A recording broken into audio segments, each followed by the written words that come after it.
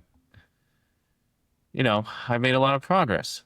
That's one of the things that I use to help reassure myself. I say, well, look, you know, you feel that way now, but look at everything you've done.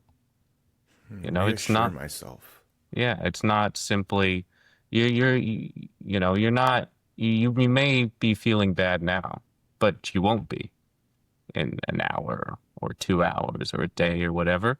It's a temporary thing. And you've done all of this with your life, and you should feel happy about that.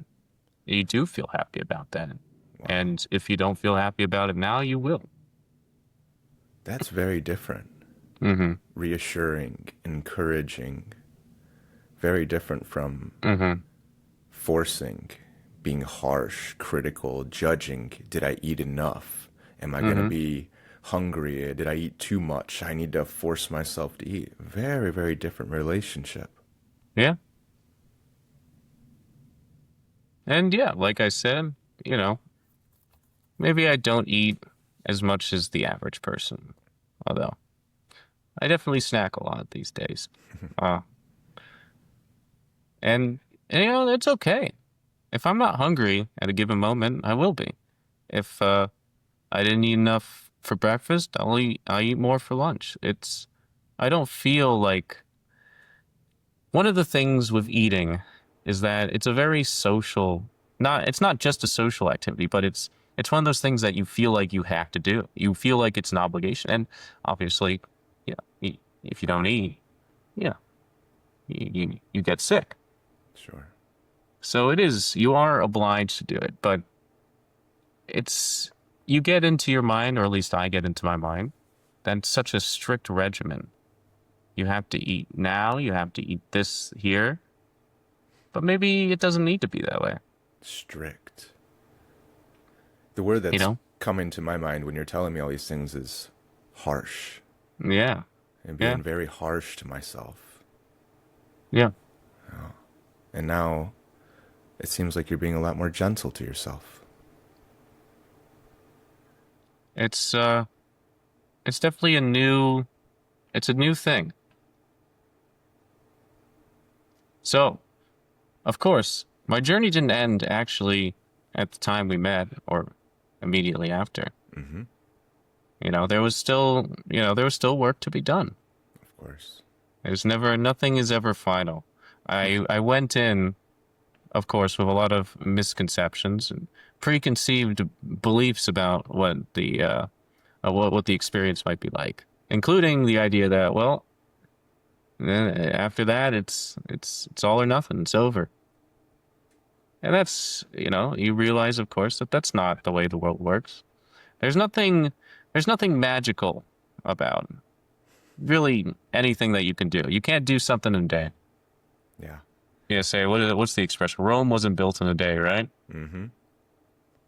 And you know, and so when I come out of that, and I feel like, well, what do I have to do next? I have to build up. I have to basically learn a lot. I believe in some way that I was emotionally stunted, and and part of that is, self-inflicted. I chose not to examine or entertain my own emotions. So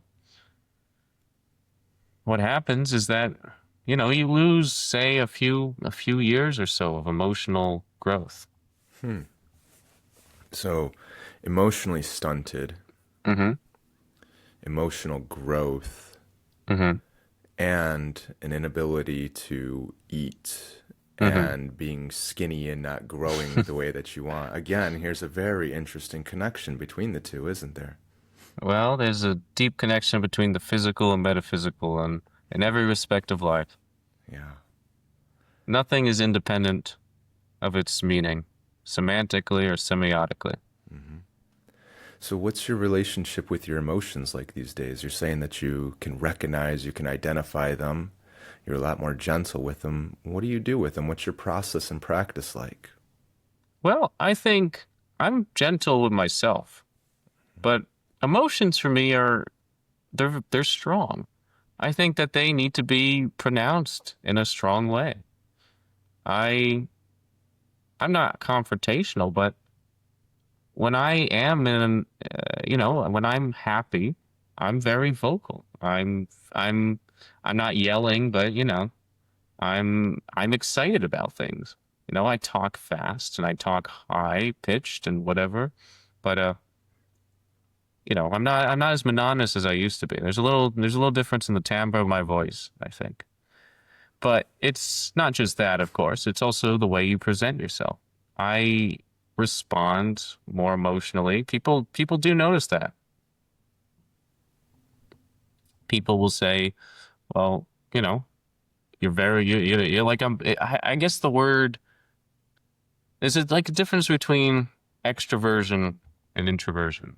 I'm Mm. always I've always been an innately introverted person, Hmm. but in times of emotional states of states of emotional growth, or like I'm happy or excited about something, I can become very extroverted, very articulate, and Expressive. moving my expressive. That's what I'm looking for. Moving my body, my hands, my voice, jumping around. Yeah. I like to show that, and I think that's a healthier way to interact with your emotions instead of being closed off. So you're I talking like, about suppressing your emotions yeah, or expressing your emotions. yeah. Like, think of it this way. For most of my life, I uh I was a very hunched person. Hmm. I leaned over, but sometimes I just gotta move my shoulders back Mm. and you know put myself foot first into the world. Yeah, yeah. So being contracted, so to speak. Hmm. And now you're stretching and becoming more flexible, having more range of motion in terms of what you do with your emotions. Yeah, and I know that's a very physical response about Hmm. something emotional, but for me, I feel like they're very intertwined. Yeah. I am a physical person, Hmm. or at least, all people are physical. They exist physically. So, but I mean to say that I like to experience the world. I like to do things. I like to move, and that's sort of the emotional language I convey myself with. Hmm. Talking too. I like to talk. I like language, and I like to make other people experience my voice as much as I can. Hmm. So. Yeah. I'm curious then, Ben. So when you Hmm. have these emotions fermenting in your gut as you described, what happens now when you start to express those emotions and move them? What happens to those sensations in your gut? I feel very light. Hmm. That's the best way to describe it. There's a heaviness that once was there, and moving around and just having some kind of release. It feels like you're lighter. You Hmm. feel you feel like you've lifted something off of yourself. A relief. Yeah. So there was this expansion, this bloating, so to speak. Hmm. And now that you use the word catharsis and expression quite a bit, now that these emotions that were fermenting are moving, you feel a lot lighter. Hmm. Hmm. That's yeah, that's pretty much the gist of it. It's about being weighed down. Things that we deal with, stress weighs you down. Hmm. Anxiety weighs you down. Yeah. Um, Being depressed is gonna weigh you down. Yeah. I mean, literally, right? Depression, Barry. If you were, if you had a big weight wrapped around your neck and you could take it off, why wouldn't you? I think for the most part, people don't know how. Exactly. Is that what you would describe this process has been like for you, is taking that weight off? Yeah, maybe it wouldn't be around my neck though. It'd be just around my stomach, Yeah. wrapped Constricted around. right around Yeah, real tight around the gut, huh? yeah. Hmm. Wow, that's really quite incredible, Ben. And I'm really happy that we're here talking about this now. This is very different from when we first talked, isn't it? Oh, well, yeah, definitely. I'm sure there's noticeable differences in yeah, the way I present myself. Yeah. I'm just curious if you could say something to yourself when you first reached out, the first conversation we had. Hmm. Now, if you could go back and say something to yourself at that point, what do you think you might say? Um, I would, so it's a difficult question because I don't think there's anything I could say to myself that would, have made me that would have taken that weight off of me. Hmm. That's a journey ultimately you have to go through and figure out yourself. Hmm. I think the best thing I could have said to myself is that, you know, it's going to take a little while, but it's not forever. I mean, that whole thing is quite incredible. Nobody can take the weight off of you. You've got to Hmm. take it off yourself. I can't do it for you. Yeah. And it's going to happen. You can do it. Yeah. There's a feeling of helplessness when you're in a position like that. Nothing Yeah. can change. Yeah. Nothing will change. Helpless. And, and a lot of, in fact, I say that, but I'm generalizing. I felt like I wasn't ever going to get better. I was looking at myself 20 years down the line, like, this is going to be my life. You know, you used the word helpless just now. Hmm. And earlier, when you were talking about taking accountability, responsibility, and saying, I'm going to make a change, I'm going to do this, I'm going to figure Hmm. this out, the word that was coming to my mind there was empowered. Hmm. So, quite a stark difference and change here going from helpless to empowered. Yeah. What a journey. Yeah. Well, it's all down here. I'm curious if you were going to say something to somebody else who was in a similar situation as you, maybe with the eating, with the food, or Hmm. maybe it's showing up in different ways in their life, but the process, the pathology is very similar. They're stuck, they're in a rut, they're in these patterns that are harming them in lots of ways, and they don't see any way out. Considering what you've gone through and where you're at now and where you've started at, what do you think you might say? I think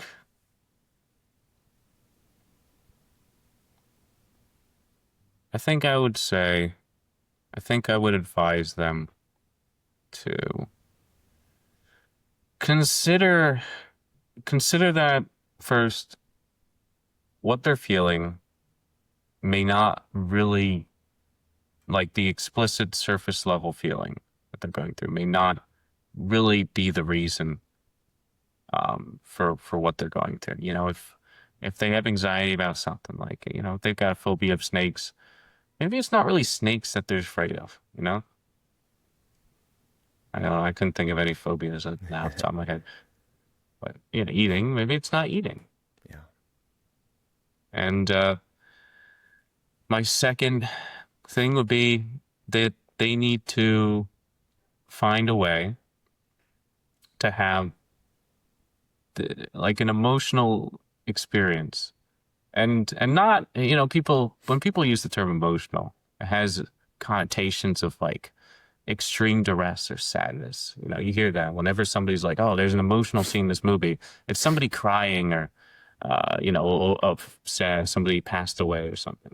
And I don't mean that. I think that emotional really just means you need to experience the world on a deeper level. You need to get away. You need to be not isolated in the sense that you feel like you're alone, but you need to be in a new place, a new environment where you can be more attuned to yourself, to your own emotions. Yeah. So, a depth. Hmm. Yeah, you're saying the thing that you're feeling on the surface might not be the true core of what's going on. So, really connecting deeper with yourself, what you go through. Hmm. And depth is really hard to discover on your own. Yeah. Sometimes you do need help. I needed help. Yeah. It would be difficult to think that we could heal in isolation. And, a lot of the times I think we develop these beliefs that we need to be strong and independent and do everything on our own. But when we're in the ruts, when we're in those patterns, it's very difficult to find something outside of that. Yeah. Forcing is also never the right term. Yeah. You can't force something. I guess that's a third thing I would say. Yeah. You have to, there is a time when you will feel ready, and it's not forcing, but when you do feel like you're ready to make a change, then you should capitalize on it. There's a difference between saying, like, well, today I don't feel like it. I'm going to force myself to do this. And, well, today I feel like it, but I'm kind of lazy and I don't want to do it. Mm. If you feel like it, then you should capitalize on that. So in answering the call. Yeah, you have to answer the call. There is a call to action. And if you don't, if you don't put that conviction in, it's going to make it very difficult to change. And some Conviction. people, mhm. And some people aren't ready for that. For a while, I may not have been ready for that Yeah. uh, until I really, took a look inward, and you know, I have very, I have very interesting ideas, philosophies on my own psychology now. So, Maybe we could phrase it as, you tell me if this is accurate or not. You hmm. have a much deeper connection to yourself now. Yes, yeah.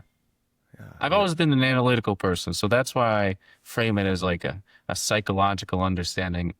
Yeah. And I don't think that's a bad thing. I like it. If I have something going on, I can say, oh, well, I'm thinking back, and yeah, maybe if I look back on that stage in my life, maybe Erickson was right when he talked about that developmental period or something. And it's like, okay, you know, I can relate things to myself in that way. That's another thing. You have to find something, you have to find a way to understand yourself, and not on a deeper level, but in a way that makes sense to you. Mm-hmm. It's something that I use to understand myself is not going to work for everybody else. Mm-hmm. Everybody has different interests, different personalities, different ideas about how the world works, how the mind works.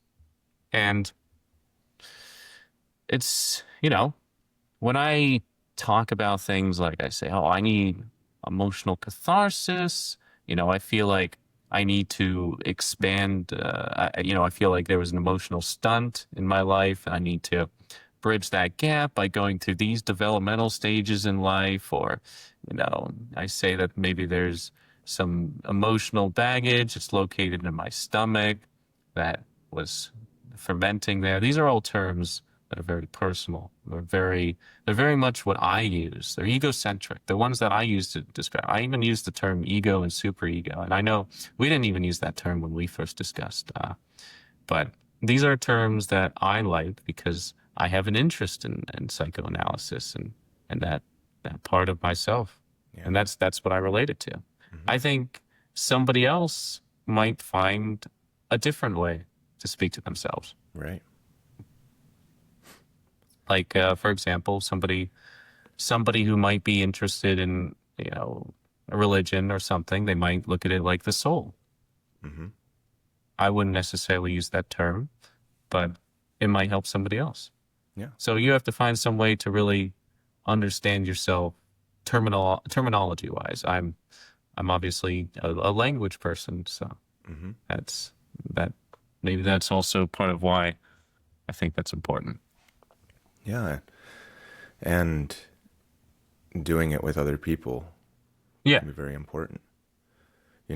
For instance, I don't know how much we talked about this when we worked together, because, well, we were working together, and we were working on the things that you were going through, but your process, the things that you were really working through, really helped me to understand things about myself. Of course, everybody that I work with I have this exact same experience, but through your process, you going through what you did, and me being there and helping you go through it and help understanding it and seeing it from a different perspective and, really figuring out ways to take, accountability, agency, and make choices really showed me quite a bit about my own struggles with food and, where all of this comes from too. And I mean, Hmm. right now, I still haven't eaten today. And I have this very harsh relationship with myself in the sense that I have to force myself to eat a lot of the times. And then I get in the, well, I'm going to be too skinny if I don't eat,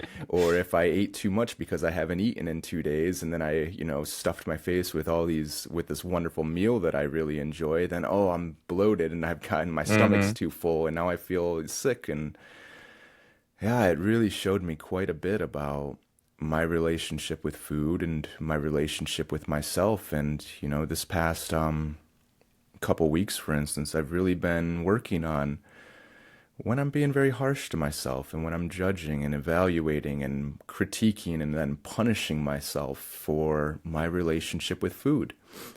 And yeah, about a week ago, I decided I wasn't hungry and I wasn't going to eat and that it was okay. I didn't have to force myself to do it. And then it was like midnight. And normally I would never do this. I'm very strict and regimented with when I eat Hmm. my food, and I don't eat after 8.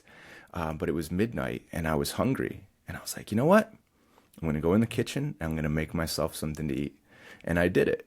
And it was a very interesting experience because the reasons why I can't eat became so clear and apparent during that time. It came up and it was right there, ready for me to work with it, ready for me to engage with it and to do something with it. And I could just see how much of that, the fear, the shame, the anger, all of that was still living inside my gut, just like you're talking about. So it's so incredible when we do this type of work together, how you're going through your own process. You're using your own language. You're using your own analogies and metaphors to explain what you're experiencing, the fermenting, the expansion, the weight. And it's so similar. I can see so much of myself in what you're going through. And it allows me an incredible opportunity to transform some of the pain that I carry too. So, really, really incredible stuff. And this is why I was thinking this would be so powerful to share this because when I hear people going through these types of experiences, I can almost always see that inside of me or me inside of their experiences. So I was really happy that you were willing to share this because I think that some people are really going to resonate with this. And yeah, you've had an incredible journey.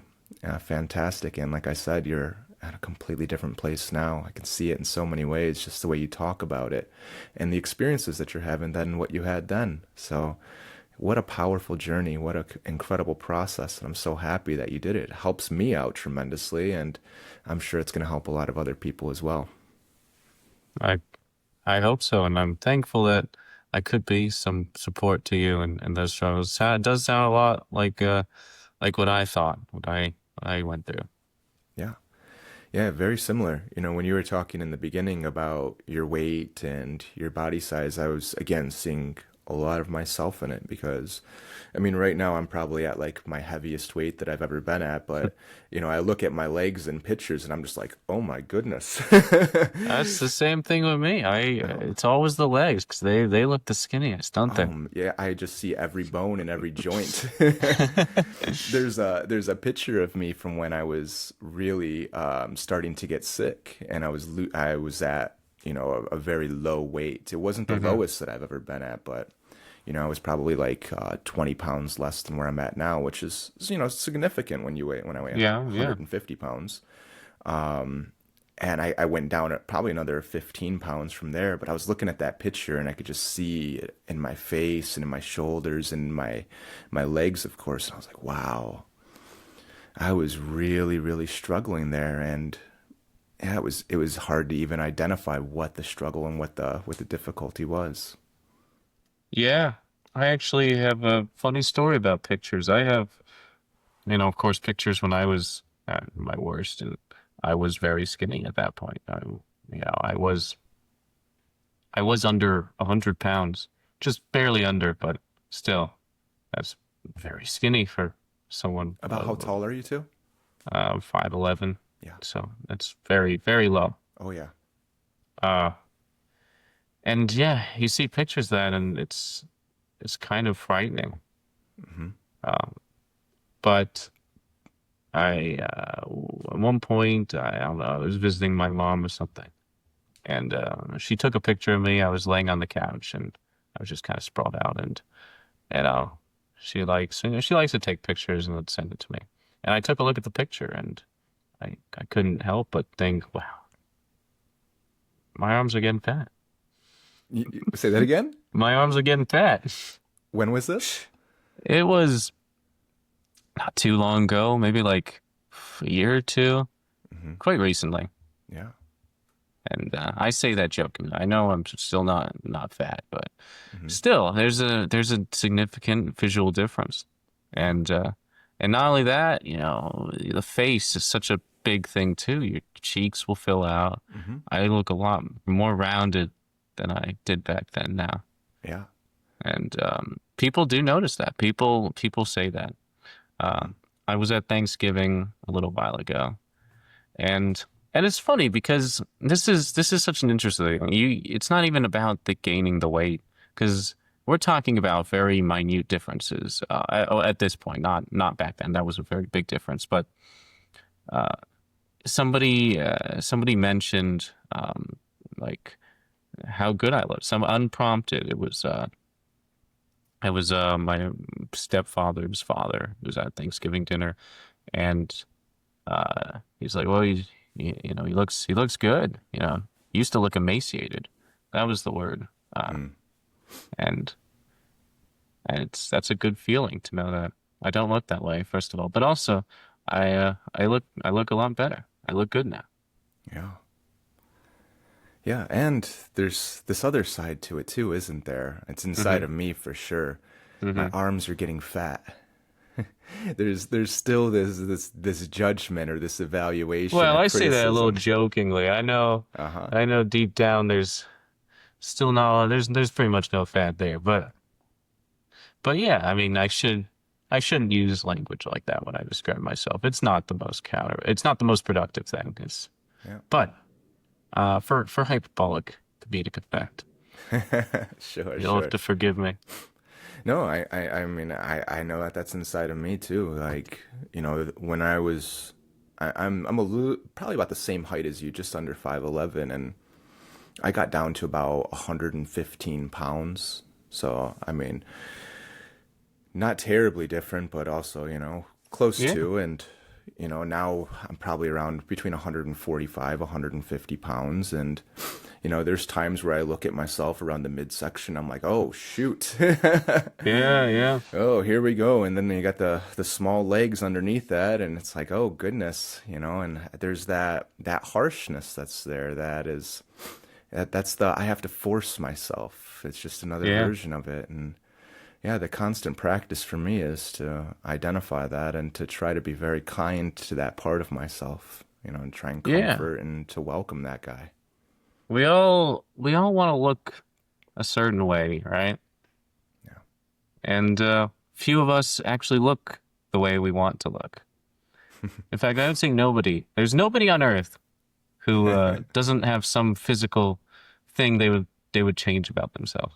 Yeah. For me, I would definitely want to put on weight if I could, Right. you know. Yeah. And for other people, it could be the opposite. But I think having some of that perspective also helps. It's like I'm Hmm. harsh on myself at times, Yeah. but that harshness isn't unique to me. That's Hmm. another thing with what I was going through. I felt very unique as part of being isolated. Yeah, but I'm not unique. I mean, in some ways maybe, but not in this way. In You terms of the harshness, yeah, I've yeah, never met somebody who doesn't have that. and that helps because it's like, well, there's other people struggling in life in different ways and in ways they can't control or they don't fully understand, and and they get over it. Or work Many through it. people Yeah. get over it. Many people work through it. Yeah. Many people get to a better place in their lives. It's incredible, Ben. Ben, I'm so happy that we were able to connect like this again. And I'm so grateful that you were willing to share your story and to talk about this. This is really incredible, really powerful, and I'm just so grateful that I've been able to be a part of it and that we're able to now share this information. I'm always I mean, I always get excited when I see an email from you, like, oh, I get to talk about my life. Yeah. Yeah, I'm really happy that we were able to stay in touch and Mm-hmm. connect every once in a while and see how things are going. Mm-hmm. Well, Ben, thank you so much for sharing this. I really appreciate your time. Is there anything else that you want to say before we end the recording here? I think I've covered all my bases. Uh, just it gets better. Always try something new. Incredible, Ben.